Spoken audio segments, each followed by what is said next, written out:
Hey everyone, exciting news. We've officially launched the Paranoid Perspective Patreon. If you love what we do, unpacking conspiracies, chasing mysteries, and laughing through the weirdness, now you can support the show and get more of it. So, for as little as $5 a month, you will get exclusive access and extra perks to the episode. Sarah, what do we get with Tier 1? So, Tier 1 is the Curious Minds, and you get a shout out at the end of every episode. Next tier, this is what you guys really probably want.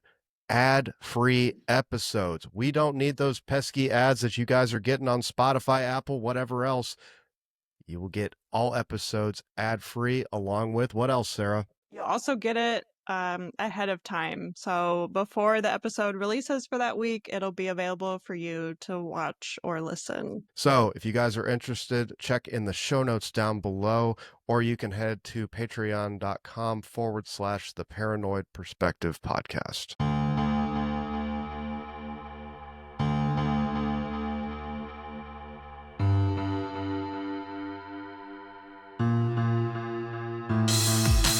Welcome back to the Paranoid Perspective. I'm Jake.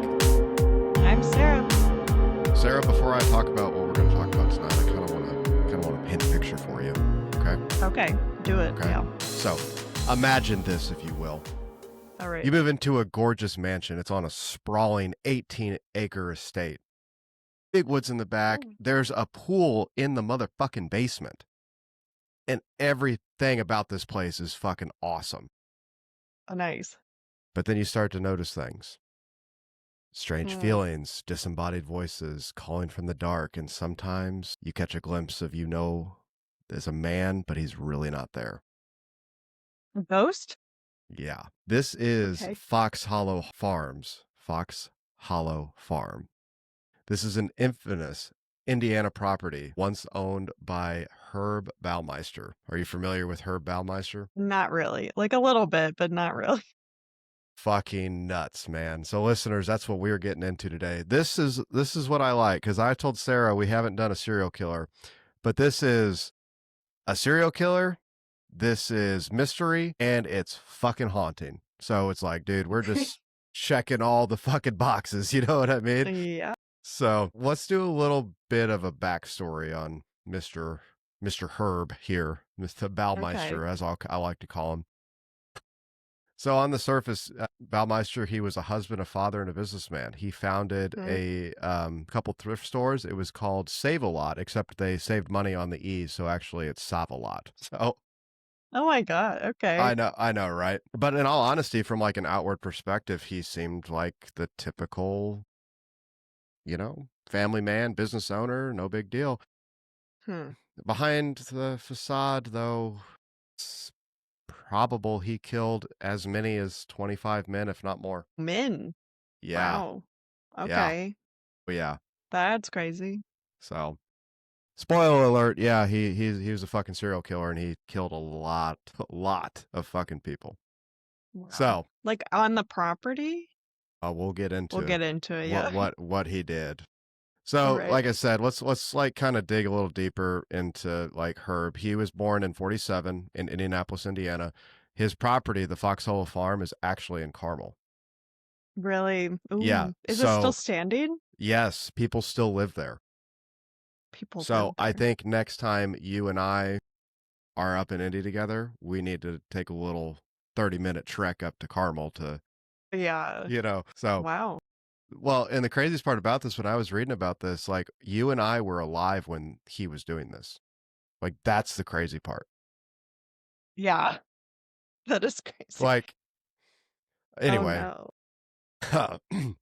So, like I said, he was born in 1947 in Indianapolis, Indiana. And surprise, surprise, he wasn't your average fucking kid. Torture animals? Well, from a very young age, he displayed behaviors that were deeply unsettling amongst the people among him. He was obsessed with death, fascinated by the macabre. Classmates remember him placing dead animals on teachers' desks and asking them wildly inappropriate questions about what would happen if someone's insides were ripped out. Oh my God. As like an elementary school student? Yes. Or something? That's what I'm imagining. Oh my God. Yes. Now, in the 50s and 60s, when he was kind of coming up through adolescence, obviously mental health was not really a thing. Nope. Practically non-existent. I mean, it Yeah. was just, you're just supposed to buck up and get over it. You know what I mean? Mm-hmm. But if we would have seen something like that today, obviously there would have been like, hey, we need to get this fucking kid in some fucking counseling because Yeah. this ain't gonna fly. Right. But everybody chalked him up to he was just a bit off or odd, or he was, that's just how he is. That sort of You're right. attitude. Yeah. You know what I He's mean? just a weirdo. So, but as he started to Okay. grow older, the strangeness obviously didn't go away. It just got buried beneath like layers of like this weird like social expectation that his Mm. parents had for him. You know what I mean? So he went to college. He never graduated. He Mm. married a woman. Her name was Julia or Juliana, short for Julie, in 1971, and they had 3 children. So here's a little bit of probably TMI, but there was when they got married, like they didn't consummate the marriage on wedding night. Like he chose to just like read a magazine instead. Hmm. Might be And a little something yeah, else too. Like, well, okay. and here's the thing too, like I couldn't Wow. find a whole bunch of like actual information on it, but it's alleged that he like only had sex with his wife like a handful of times in their entire time they were married. Wow. It was, I don't know. It's just And they end up with 3 kids. well, they at least did it 3 times. So, Right. so Yeah. But she whatever. was unlucky. They were unlucky Right. 3 times. Wow. So, but it's hindsight is 2020, right? So he was secretly living a closeted life. He was frequenting gay bars in Indianapolis, and he was going under the alias of Brian Smart. He presented himself when he went to these bars as a very, what would be I guess a straight-laced family, like conservative sort of person. Um, Mm. he really liked to pursue men and often in very, very dangerous ways. And we'll get into that here in just a little bit. So, Okay. Makes sense that all of his victims were men now. yeah, yeah, yeah. So financially, Herb had some success. Like I said, they opened up that Save-A-Lot. I think it was Save-A-Lot. Right. It took off for a little while. Eventually, they had 2 locations of it, actually. So they were Hmm. doing pretty well with this, but it started to be known that he was like he'd have these like really bizarre like outbursts and like his temper would just go out of control out of nowhere. And he could Hmm. be like super charming one minute and then like unbelievably like emotionless, no empathy, no nothing, and just like freaking out the next second. Like just a Oh, switch wow. went off. You know what I mean? He's a psychopath. Is a psychopath or sociopath? I don't remember the Yeah, difference. what one of the paths he's on it, Yeah. you know. Hmm. He's on the path. So Wow. let's talk about what he was doing during this time because the whole time he's married, the whole time he's running this thrift store, the whole time he is actively pursuing and murdering people. So That's this is not insane. yeah. So it was like late 90s, early 80s. There was a lot of disturbing like disappearances happening on the I-70 corridor that runs through Indiana and Ohio. Mm. Most of them were young men, mostly in their late teens to early 30s, and they were last seen leaving gay bars, heading out with someone, and never coming home. Oh, wow. There's him. Now, the unfortunate reality is in that time, the press barely covered it. Police barely investigated it. The reason was, I mean, the ugly truth is most of these victims were gay men. And at the Yeah. time, there was a stigma, there was homophobia. Simultaneously, the AIDS pandemic was happening with a bunch of false Hmm. information, and a lot Yeah. of law enforcement were really reluctant to prioritize any cases like this. It's just a sign of the times. We don't agree with it now, obviously, but back then it just wasn't a thing, especially in Indiana. So, Yeah. I mean, Right. but the disappearances were like starting to like have a pattern. The men were last spotted in similar areas, often leaving with someone that matched the description of a well-dressed, middle-aged man who introduced himself as Brian Smart.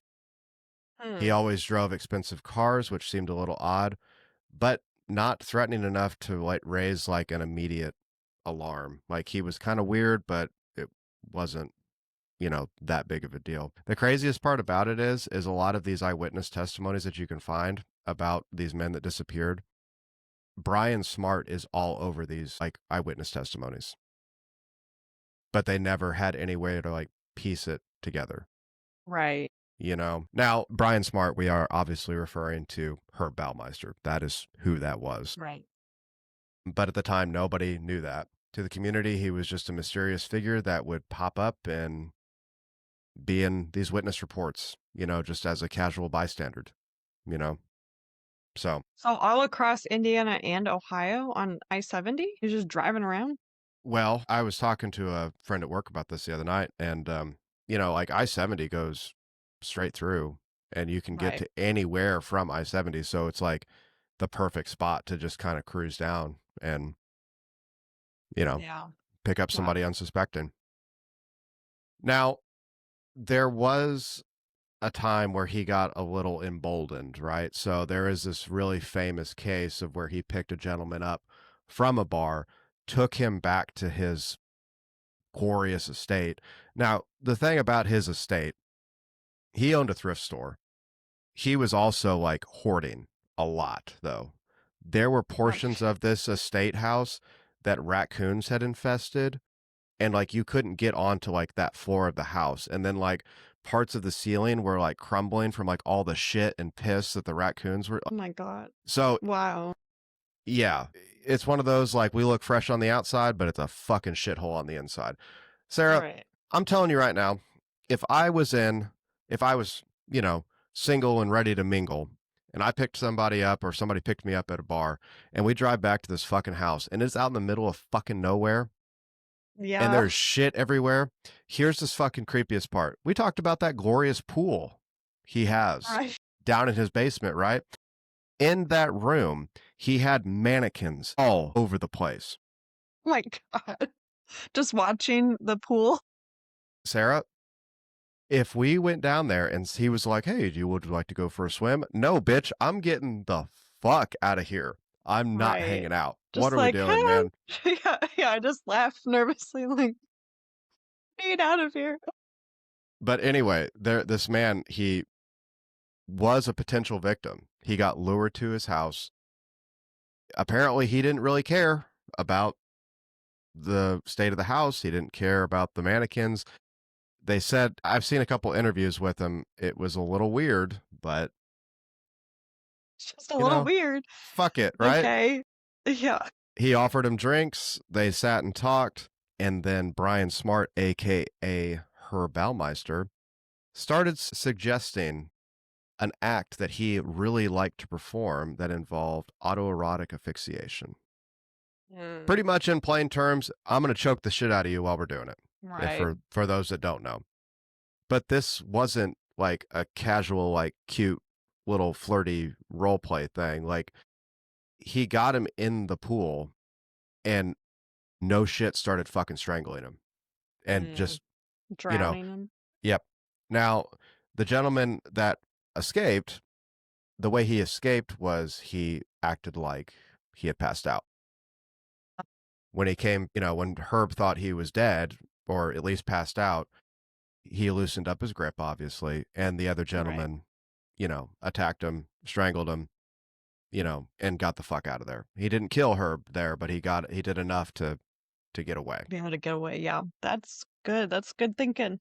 Yeah, but That's crazy. there's a really, really good documentary with him in it. I cannot remember the name of it to save my life, but I'll have it in the show notes that actually interviews that person, and it was pretty wild. And we'll come back to him when we get to some of the out there theories towards the end of the Mm, episode. But okay. like I said, but for years these disappearances continued. We're talking from the 80s to the 90s. Like this happened for so long. Families were really searching for answers. Flyers were going up. Parents were begging the media to cover, their missing sons, and Yeah. the silence was absolutely deafening from the media and police and everything. Nobody really wanted to worry about it. Their stance was, hey, it's gay men. Maybe they just left town. Maybe they ran away. Maybe Mm, they got caught up in the drugs and the risky lifestyle that we're associated with the idea of that culture at the time. Right. But the good thing is there were a lot of people in that community and in that scene that really, really started taking notice of it, and they really started watching out for each other at these bars and these clubs and stuff like that, because Yeah. there was a lot of crazy shit going on. So we kind of talked about his house, right? I really want to Yeah. kind of get into like what it actually was because it'll play into it a little later. So it was 11,000 square feet, had a swimming pool in the basement, acres and acres of private woods. From the outside, it looked absolutely immaculate. Herb's wife, Julie, later said that she noticed her husband, like, kind of growing to be like a stranger in their home. Like, he didn't want to be there. He'd spend nights alone. He insisted that the children stay out of certain areas, especially in the room that had the pool. Wow. Yeah. The kids can't go use the pool. That's That's fucked up, man. You that's got a pool in yeah. your basement? Dad, that's messed up, man. Like, what other kids in Oh, fucking central Indiana have a goddamn pool in their basement? yeah, no one. So they all lived there with the raccoons in? While it was happening. Yes. Yes. Yeah. Yeah. Yeah. Did she not know about the animals though? And like because you said the ceiling was like falling down in areas and Well, it she was was just fine with that? listen, this is coming from, I don't want to speak ill of her because I think she was very easily manipulated by him because he was Mm, obviously very good at manipulating and pushing right. stuff off and saying it's not that big of a deal. It's nothing you need to worry about. And as like cold and emotionless as like people have said he is, like it must have been unbelievably mentally draining to be in a relationship with that man. You know what I mean? Yeah. So you probably just Plus set you up like got kids. yeah, you probably just set Yeah. up a defense mechanism and you're just like, dude, I'm not going to fight this battle. You know, Yeah. I'm not going to do it. But he would disappear for hours and he'd come back looking quote unquote disheveled and Yeah. strange mood swings from, giddy to pissed, like you could kind of tell, like I think what she was getting at and what she was seeing, like you know how like serial killers, like they have that rush of that killing, but when it doesn't happen, it's like when they absolutely lose control and they can't deal with like they didn't get it done. You know what I mean? I think Yeah. that's what she was witnessing. She would either see him coming home from successfully murdering someone or I let him get away. You know what I mean? I couldn't, you know. The craziest thing about it is a lot of people were like, well, how the hell did he like take these men back to their house? So Julie and the kids would go up to Michigan. I believe Julie's parents lived up there Mhm. relatively frequently. So, and they'd be up there for weeks at a time, you know? So Yeah. he had plenty of time. There was one where I don't know how true it is, but supposedly he did it a few times while they were in the house. I don't know if that's absolutely true or not. It's alleged, Right. but But if it's such a yeah. big house too, like Right, that's what it'd I be was about to say, easy. you know? Yeah. I mean, if you weren't allowed to go in the pool room, like, who's to say he didn't, soundproof it to some extent or, Right. create some I don't know. But to kinda caveat on the, raccoon stuff, the smell was absolutely awful in the house. Guests that would come over would describe a rotting odor coming from the property. Her brushed it off as just, dead animals in the woods or the raccoons in the fucking attic or whatever the fuck, Here's the Sure. truth of the matter, though. All the men he was killing, he was disposing of them in his backyard. Wow. Digging graves in the No, backyard. Sarah, he would just drag their bodies sometimes as close as 60 feet away from their back porch and just leave them there. So you didn't even bury them. No, Did she not walk around the property like ever? apparently not. My That's the fucking God. craziest part. And you got to think too. Like Sarah, we grew up on a halfway decent, large property, and we would always play outside. Like, I Right. could not imagine being a kid and having a property Yeah. like that and not, like, exploring the shit out of it all the time, you know? Right. How would they So, not come across these a they bunch came of dead across it. bodies? They came The across it one kids? time. Yeah, we'll get into it. That's how he got caught? Oh my God. Wow. Because how old was his kids while he was doing it? Well, I couldn't get I guess I should have looked that in. I'm assuming they were anywhere from probably elementary, maybe middle schoolers, probably at that time. I would think Yeah. somewhere in there. So not like super old, but old enough to fucking know, you Yeah. know. Right. So, Wow. but the last thing we're going to talk about for the inside of the house, the pool room. It became absolutely legendary. It was a place where they had parties, but also death. So he'd host parties down in the pool? Mm-hmm. Mm-hmm. So the survivor that got away, the encounter with him, always talked about how he would like he kept bringing up like this quote unquote strangulation game where he said he would, get a rope or a hose or something, and it was like he he told the victim that he liked the thrill of watching the light fade from a person's face. But Right. And you're and that's the thing. Like you're sitting listening to this man. He took you home from a bar. You're in this yeah. fucking pool room with mannequins everywhere, and he's talking to you about his crazy ass asphyxiation fucking fetish he's got, which is fine, not Yeah. kink shaming, but then when you say it gives me a thrill as the light leaves your face, what the fuck, dude? I am out. Right. I'm not hanging Yeah. out. I'm not going to be like, "Oh yeah, that sounds fun. Let's go ahead and try this real quick." Right. I Fuck, love man. that too. Yeah. Yeah. I love it when I see your Yeah, the light in right. your eyes. Yeah, he finds another sociopath. Well, He, maybe. oh my God.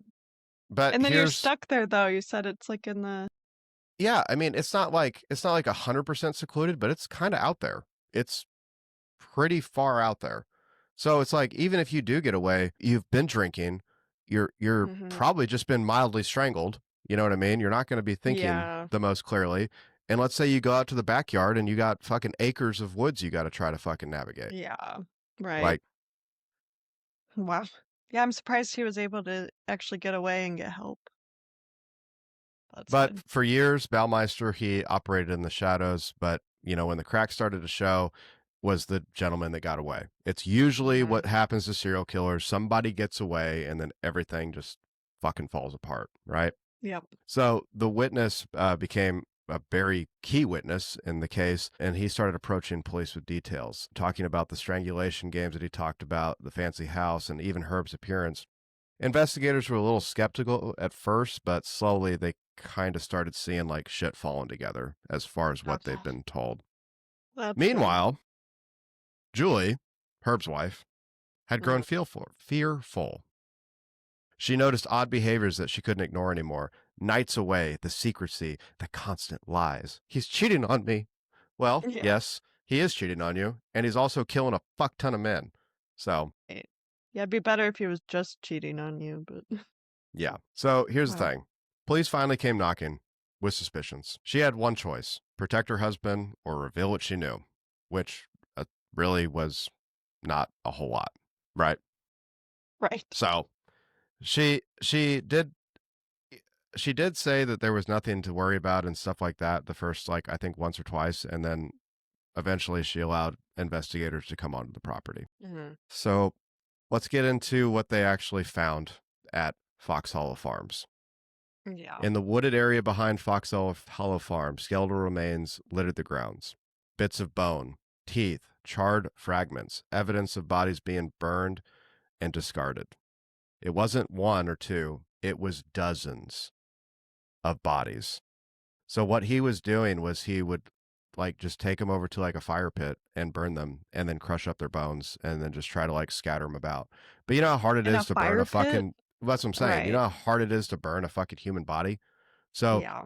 and he was doing it so often, I think he just got lazy and was like, I don't want to deal with this anymore. You know what I mean? Yeah. So Yeah, his hobby's creating too much work for himself. God, this is I can't be bothered to fucking dispose of this body now that I killed him. Fuck, man. Right. Oh my God. That's insane. But anthropologists would later confirm that thousands of bone fragments were recovered, belonging to at least, and this is a very modest number, 11 individuals. Yeah, And it's gotta be it's more. it's it's way more. It's Yeah. way, way, way, way more. And here is the coward's way out. So when it finally started to he realized that he was fucked pretty much. He didn't stick around for questioning. He fled, leaving his family, his business behind. He made his way to Ontario, Canada, and in 1996, he shot himself in the face in a public park. A public park. Oh my Yeah, god. He's gotta yeah, make it everyone's problem still. right, exactly. Wow. So his suicide note was really strange. He rambled about fucking financial troubles and business ventures and failed whatever. And notably absent was any confession or any acknowledgement whatsoever of any of the allegations of him murdering upwards of allegedly 20 plus men. All of the other Right. things, no closure for the families, no nothing. So like I said, fucking coward's way out, right? Yeah. Wow. Well, Mm. since they had all this fucking information, now investigators are trying to figure out what the fuck happened. How did this happen? So his death definitely wasn't the end of the story. Police found the remains, they had witness accounts, and they started putting these connections together between all of these missing men that they had seen in Indianapolis and the surrounding areas for years at that point.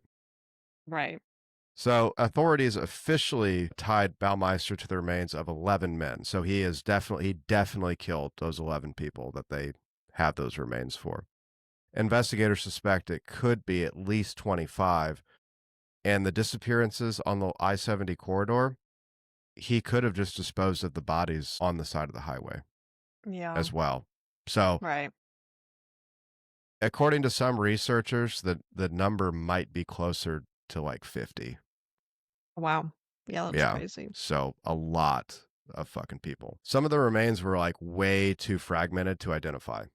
Like the first few, I feel like he really like put some work in to like Right. dispose of the body.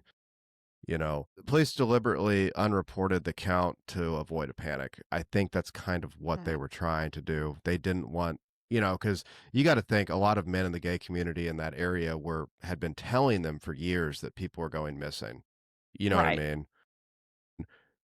Even if it wasn't Herb Baumeister that did participate in a lot of those disappearances, he is the scapegoat now. Yeah, that's You know true. what I mean? And last thing that I think the police were trying to do was implicate his family since all of it was at the property. You know what I mean? Somebody coming Right. after for blood and the other families of the missing men. You know what I mean? Like, I think Yeah. off of what I've read, I think that was literally the honest intention of the police for not releasing like a very concrete, this is the number sort of thing. So, I don't know. Yeah, I mean, that makes sense because I guess she knew nothing. I mean, I would assume Well, so. like I said, I feel like with the way he is described as a man, I feel Yeah. like he was very controlling, very manipulative, very unemotional, very unempathetic. And dude, you got kids, man. Like she was probably trying so hard to protect those kids from him, you know? Right. Like I don't think she really knew hardly anything at all. Yeah. That's why she kept leaving for Michigan.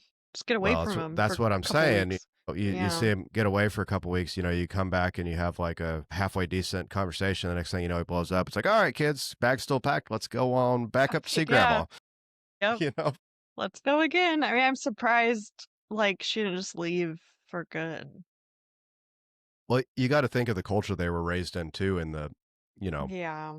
the early Right. 50s when they were growing up. Like you didn't get divorced then, Right.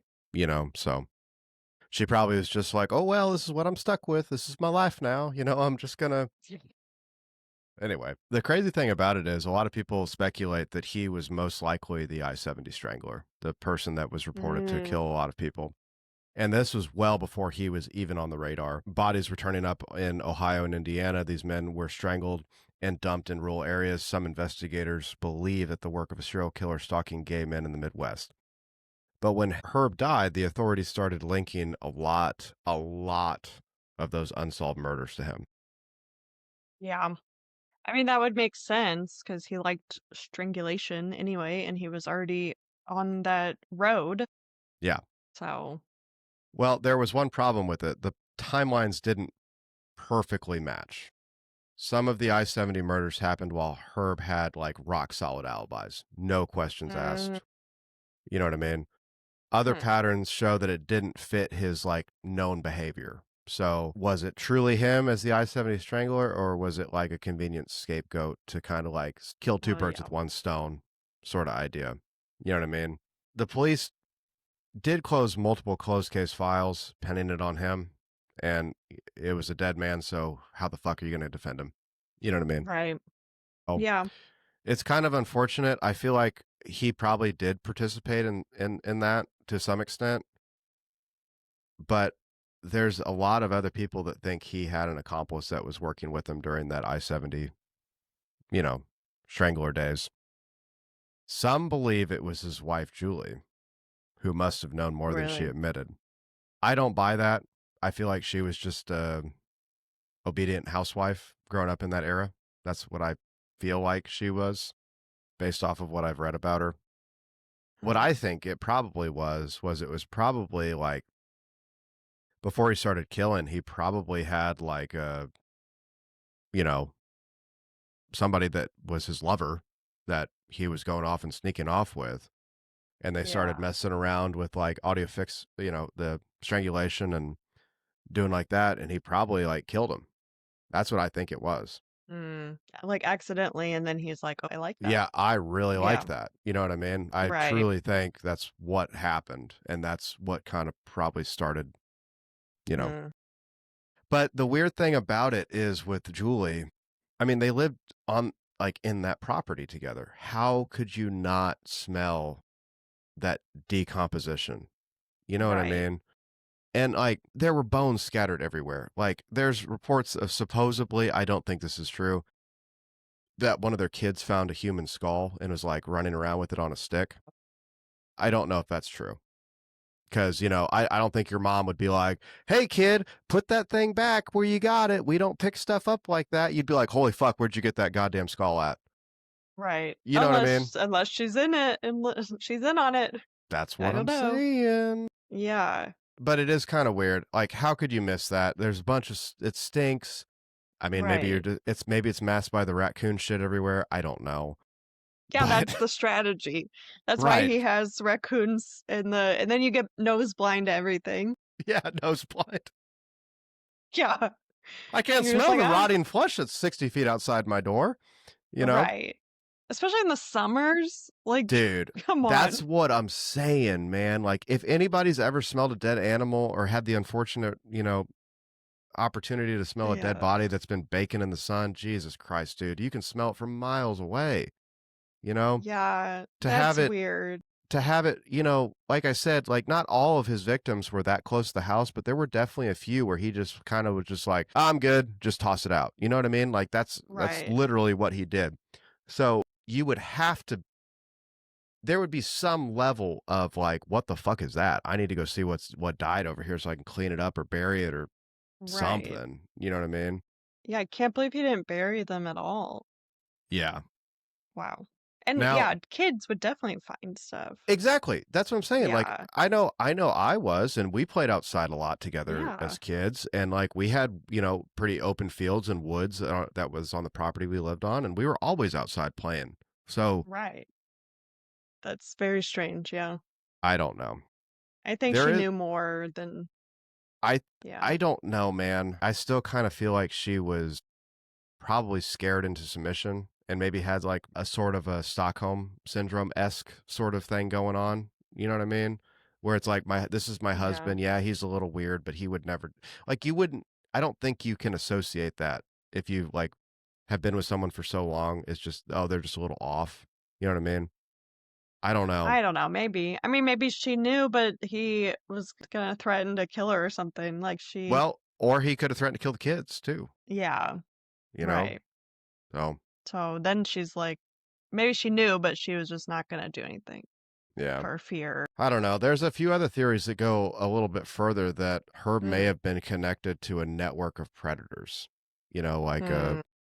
a group of men that prey on vulnerable gay men. And I mean, if multiple disappear in the same community over years, and they're all tied to the Indianapolis bars, it's like if it was one dude, like somebody would have seen it. You know what I mean? Yeah, that's Like true. I don't know. a lot of officials point to Herb as like a lone wolf, secret life, double life, and then he just got into murdering. It just doesn't, I don't know. It doesn't really fit for me. I feel like during that time, there were probably a lot of men that were being taken in that area just because of, like we talked about earlier, like the cultural aspect of it. There was a lot of homophobia. There was a lot of weird resentment for men that were gay and stuff like that. So, like, seeing them leave like a known gay bar, it wouldn't be crazy to think that a bunch of dumbasses would, you know, pick them up and beat the shit out of them or kill them just because they were Yeah. gay. You know what I Right. mean? So, I don't know. I don't think it was all him, but I don't think it was like a network of people either that were strictly Yeah. targeting. I think it was just part of the culture at that time. Right. Probably just any group of friends would go. Yeah. Like, it's not an organized crime network, but it's people that are out with their buddies and then they see a guy and they're like, fucking kill him or whatever because he's gay. Yeah. Yeah. Like, I Well, I mean, that mean, definitely happened all the time. Or they just all the beat time. the shit out of them and then they just happen to die too. Yeah. Well, I will say there's a famous story, kind of tangent for a little bit, about Alice Cooper and Elton John. Alice Cooper straight up was like, Elton John is the best person to have in a bar fight. He is the scrappiest motherfucker I've ever met in my life. And I was like, yeah, because at that time you Yeah. fucking had to. You, yeah. You To fucking survive. had Yeah. to, dude. You had to Right. be a bad motherfucker, man. So Yeah. yeah, but I think I truly think that's what it was. I think it was a cultural thing. I think it was people that got too drunk and then they were like, hey, it'd be fun. Let's go fuck this dude up just because he's coming out of this Right. known gay bar, and then accidentally killing him, throwing his body in a fucking lake or river on the side of the road and Yeah. calling it good. You know what I mean? So we kind of talked at the beginning that this checks all the boxes. So let's get into The the hunting? paranormal side Okay. of Fox Hollow Farm. I don't know why I can't fucking say that today. There's always one word that always gets me, man. I can never get it. Yeah. But It's a tongue twister. it is a little bit. Not really, but kind of. It's like too many O's, I think. Yeah. So, but Fox Hollow Farm didn't just hold the bones of the deceased. It held something Mm, else, something never left. After the Baumeister family abandoned the property, it was shortly after, he fucking killed himself because, I mean, the goddamn house was in right. disarray. It's just shit everywhere. Raccoons just shacking up, pissing all over the walls, is great. A great place. Yeah. Um, Foxhole Farm gained a reputation as one of the most haunted places in Indiana, which we definitely have to try to go there sometime, Sarah. Yeah. Oh, wow. Okay. Paranormal investigators, ghost hunters, journalists, they have all walked the property, and most of them say it leaves like a lasting impact on you. So Mm. Okay, yeah, we gotta go. Maybe during Thanksgiving or maybe we'll see. Christmas. Yeah. Now there are owners of the property. The new Okay. owners, I'll have to check. I don't think it's the current ones that I'm about to read about. There might be another property owner now. I don't know for Mm. sure. I have to find out. But the owners, right after the Baumeisters abandoned the property, they were doing renovations. They were trying to get all the fucking raccoons out, fixing everything. I mean, it's a gorgeous property. So, like, putting some fucking money into this place, dude, like, it's going to be awesome. Did I freeze? No, you didn't My bad. freeze. Did I freeze? No, you just sort of started looking at me like I didn't know, like we froze for a second. I thought you got lost in your No, notes. no. It's like, hey, sorry. My bad. Sorry, listeners. We've been getting some shitty internet connection here in the past couple Yeah. episodes, so I'm kind of got PTSD from it. But like I said, the new owners began experiencing like strange phenomena almost immediately when they started doing these Mm. renovations. They reported hearing voices calling their names when no one was around, doors opening and shutting on their own, lights flickering in the room. The fucking gist of poltergeist activity. Yeah. Oh, wow. Guests describe seeing apparitions of young men standing at the edge of the water of the pool. Mm. Like That's sad. you'll be swimming in this fucking pool and you will see a young man standing at the edge of the pool. Yeah, That's sad. I They want know. revenge or they want Maybe. justice. I mean, he killed himself, so. They also appear in mirrors as like a fleeting glimpse just over your shoulder. Other times they manifest fully, but they usually completely vanish upon approach, allegedly. Hmm. One investigator reports being physically grabbed by an unseen force that was in the room. Others heard the sound of choking or gasping breaths echoing in the stillness of the night. Outside in the woods, there are so many scattered bones that there are stories of shadowy figures darting in between the trees. Some hear footsteps following them. Others say the air grows like oppressively heavy in the Hmm. woods. Like, you know, when you get somewhere and it's just like, fuck, man, you can tell some horrible shit happened here. Like Yeah. that sort of like, you know. Like Now, heavy. Yeah. yeah. Now, there is an episode of Ghost Adventures where they did go to Fox Hollow I was Farms. gonna ask. I gotta watch that. It is a good one, as good as Zach Bagans and Ghost Adventures can be. Yeah. But I'd recommend it. It's pretty. It's entertaining. I mean, yes, Zach Bagans is Zach Bagans. We kind of talked about him on our Victoria Goodwin episode, but Hmm. he's an entertainer. He's a TV guy. That's what he does. You know. But it is a good episode. And like I said, there's a documentary I think with the survivor of the one survivor from Herb Baumeister. I think they talk about the property and the haunting a little bit in there too. So Oh. I'll find it and I'll link it in the show notes.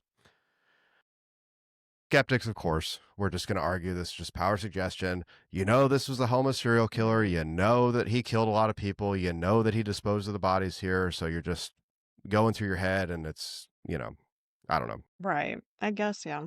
I honestly think that's a bunch of bullshit because, like, you even hear, like, people, like, what's a good example? People that go to Gettysburg, for instance. Mm. Like, you can feel it in the air, like, the amount of death that happened there.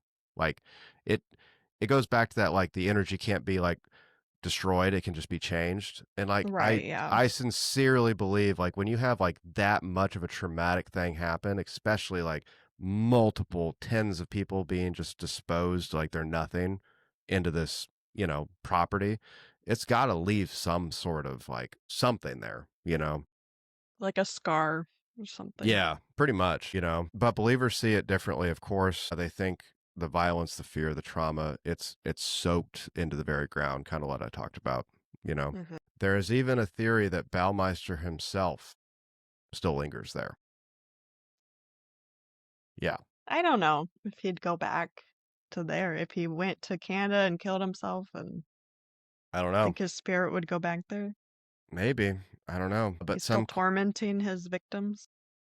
very well could be. I mean, if you believe that sort of thing. But some Yeah. claim they've seen a figure of a man. He's really tall and thin, like Baumeister was, Mm. and he's just pacing the property. Huh. There is also an alleged story of supposedly a guest that was at the pool and they were swimming and they felt hands around their neck and they got pushed into the water That's crazy. and there That was would be so nothing. scary. Yeah, and there was nothing there. Now, I don't Right. know how true that is. I think I saw it on Ghost Adventures, so it might be a little over embellished. Right. Yeah. But if that truly was Wow. the case, imagine you're just swimming in your indoor fucking basement pool and you're thinking this is rad as shit. And next thing you know, you feel somebody fucking choking you and shoving you under the water. It's like, well, Yeah. Wow. No and I one's mean, tried to like exercise it or whatever, not like cleanse the this house is property. cleansed. This house is clean. Yeah. Yeah. No No, one's I don't. tried to say, you're not welcome here. You have to Well, leave. I think Zach Bagans came in with his medium shirt and was like, come at me, bro. So that probably, really, got Yeah. Mr. Herb Baumeister, old Herbie, all shaken up a little bit. Right. Yeah. But either way, most people that, and it could be a psychological thing if you know what it is, or it could be a real thing. Everybody that visits the property feels some level of like this is unease or they're unsettled or something. You know what I mean? So it's kind of interesting. But Yeah. there was a pretty big like social and cultural impact. The Baumeister case didn't really just like hurt like the Indiana thing. It really forced society to confront these really Mm. uncomfortable truths. about how law enforcement wasn't handling these cases properly. I mean, fuck, you saw it with Yeah. Dahmer, you saw it with Gacy. Like, you know what I mean? Like, all of these things were happening because these sick motherfuckers, like, were taking advantage of a fucked up system where we Hmm. weren't going to investigate anything. Right. You know what I Yeah. mean? So most people believe, and this is true, I feel like if these victims had been straight, the disappearances would have taken a lot more seriously. I mean, Right. many believe that that's just the unfortunate reality, like I said, of the culture. Herb exploited that indifference, knowing the system wouldn't come for him quickly, if at all.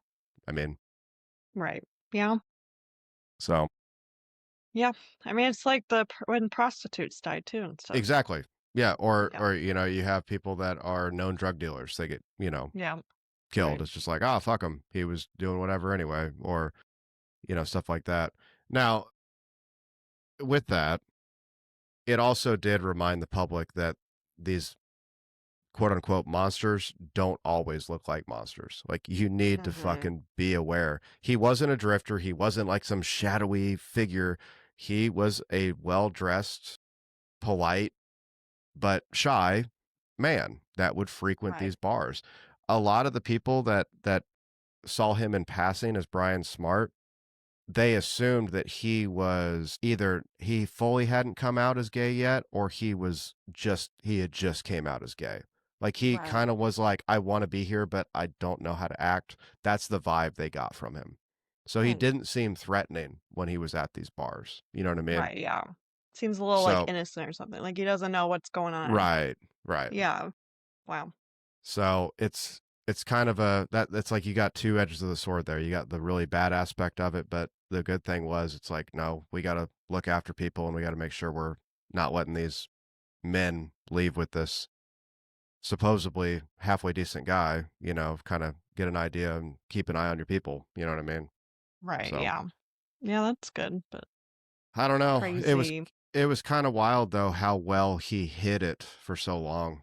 You know what I mean? But then Yeah. I'm like, I hear stories about him, and I don't think he was hiding it very well. I just don't think people cared. I think people were just Right. like, he's just weird. He's just a fucking weirdo.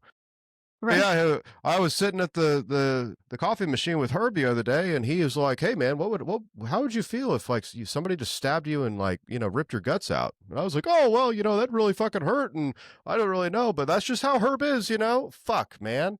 Right. Like, Oh my God. He's like, just envisioning killing his like least favorite coworker. And then the yeah, coworker's just like, that's just like her. that's what I'm saying. Like, there were so many red flags of this man. Like, So fucking many. You know what I mean? And everybody was just like, oh, well, he's just weird. It's like, no, dude. Like, fuck. I don't know, man. I guess it's a yeah. different. I mean, fuck, that was 40 years ago. So, I mean, we've changed a lot as a society in the United States, especially. And I don't know. I would like to think that maybe we can probably spot that a little quicker, but I don't know, man. I think people, if they want to hide it, they'll hide it.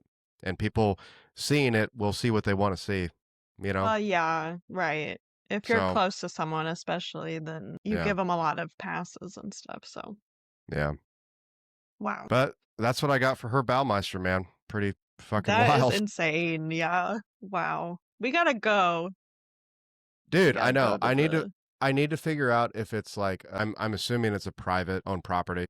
And I don't know, like, I feel like since Ghost Adventures and other paranormal people and other researchers have like investigated it, it's probably not going to be like, hey, I'm some random dude with my sister that does a podcast. Would you let me come see your We're property? we're legit. We are so legit, so legit. Listen to the podcast. We've got a whole 40 episodes up right now, or So whatever we're at. many. We have a lot. Right. Don't say it's just say, well, should we pretend we have a PR person to email? Yeah, I'll enlist the services of one of my friends just to create a fake like marketing PR email. Right, yeah. Be like, well, Yeah, we have to pretend we're bigger than we are. Jake and Sarah of the Paranoid Perspective would elevate and enhance the property of your blah blah blah by letting them investigate. Yeah, I don't know. I'll throw something together to. I mean, they have to know what's going on there. They got to be down for it, right? Like, if you're living there and stuff, how are you not gonna like be into ghost investigations? And I mean, that's fair. I mean, I don't know. We maybe they're listeners, we are tired of definitely it. we're definitely going to check it out. And if for some reason we can, we will definitely do a fucking some sort of in-person, maybe not a podcast, but Sarah and I can do a shitty investigation of the property, maybe. You know what I mean? Can be a bonus on our Patreon. There we go. Hey, there we go. There we go. There we go. Like that segue. So, like I said, that's it for Herb Baumeister. If you guys like this sort of content, go down to the show notes. We have all of our other social media linked down there below. Like Sara said, we also do have a Patreon, the Paranoid Perspective Podcast /patreon.com. You'll get some extra stuff over there, and maybe in the future, you'll get a fucking video of us going to old Herbie's house, in Carmel, Indiana. Herb Meister. The Herb Meister. I like calling him the Herb Meister. It's a good one. But yeah, I don't know. But yeah, appreciate it, guys. If you guys want to support the show in any way, check out the Patreon. Share this episode with a friend. That goes a lot further than you would ever know. And as always, remember, just because you're paranoid doesn't mean they're not watching. See you next time on The Paranoid Perspective.